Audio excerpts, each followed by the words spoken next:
السلام عليكم. النهارده عملت شوية قراقيش تحفة اهي. قراقيش بالعجوة. كان عندي اخر كوبايتين سمنة في العلبة، وحتة عجوة، وكيلو دقيق. وقلت اعملي ايه حاجة في البيت العيال ياكلوا فيها، نفطر بيها، نتعشى منها. جميلة جدا جدا جدا، مغذية وبخامات موجودة في البيت، مكونات موجودة في البيت. المكونات كانت عبارة عن كيلو دقيق، أي نوع دقيق متعدد الاستخدامات. كيلو دقيق وعليه كوبايتين ونص بالظبط سمنة، أي نوع سمنة. أنا استخدمت سمنة جنة. حطيت معاهم بقى، عجنته بإيه؟ عجنته بكوبايتين زبادي وكوباية مية دافية. وحطيت كمان معلقتين كبار خميرة فورية. وحطيت كمان نص معلقة صغيرة ملح، معلقتين كبار سكر، وكوبايتين الزبادي احنا قلنا عليهم. يبقى كده هوت احنا عشان نطلع قراقيش حلوة كده. شايفين الجمال يا جماعة؟ والله حاجة تحفة. كيلو دقيق مع كوبايتين ونص يعني سمنة اللي كانوا عندي سايحين، المج العادي بتاع الشاي العادي، وعليهم كوبايتين زبادي جهينة. برضو الزبادي جهينة دوت كان عندي من بدري ومحدش راضي ياكله يعني، وقلت خلاص حطيه في اعجني بيه. ومعلقتين خميرة، معلقتين سكر، معلقة صغيرة نص معلقة صغيرة ملح. وكان عندي 8 كيلو سمسم محمص. وعجنت كمان يعني كوباية إلا ربع مية دافية على حسب ما هياخد منك، يعني تلفي العجين في العجان وتحطي مية على حسب ما هياخد منك.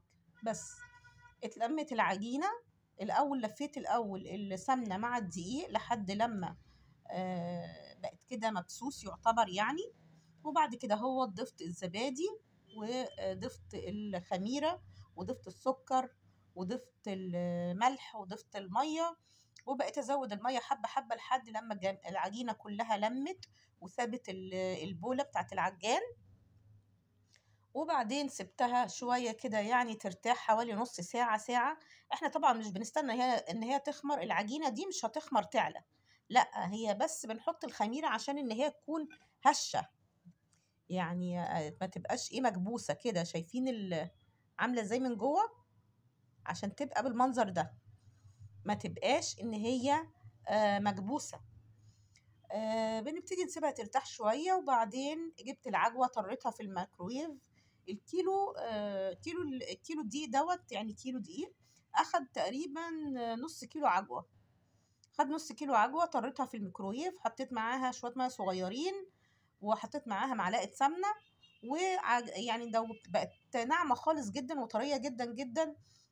بعد كده هوت جبت العجينة بعد ما ارتاحت، بقيت أقطعها كورة، وبعدين افردها بين كيسين كده تبقى زي مستطيل كده.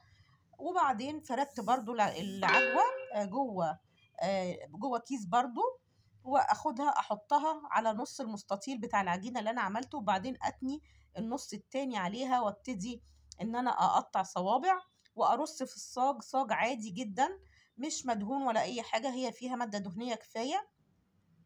الفرن بتاعنا بتكون على 180 شغالة من تحت ومن فوق، او لو ما عندكيش شواية عادي يعني خليها تاخد من تحت لون، وبعد كده ممكن تشغلي الشواية من فوق، او تحطي الرف بتاع الفرن في يعني في المتوسط كده، في الرف المتوسط او فوق المتوسط.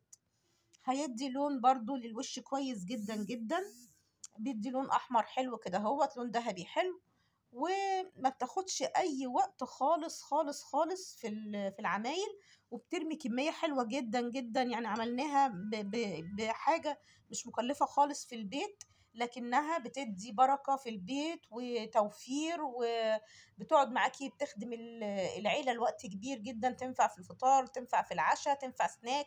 حلوة قوي قوي قوي، مغذية وطعمها جميل وريحتها جميلة، وبتملى البيت خير وبركة. وكل سنة وانتوا طيبين بمناسبة السنة الجديدة ومناسبة أول رجب، ويا رب يجعلها سنة سعيدة على الجميع، اللهم آمين يا رب.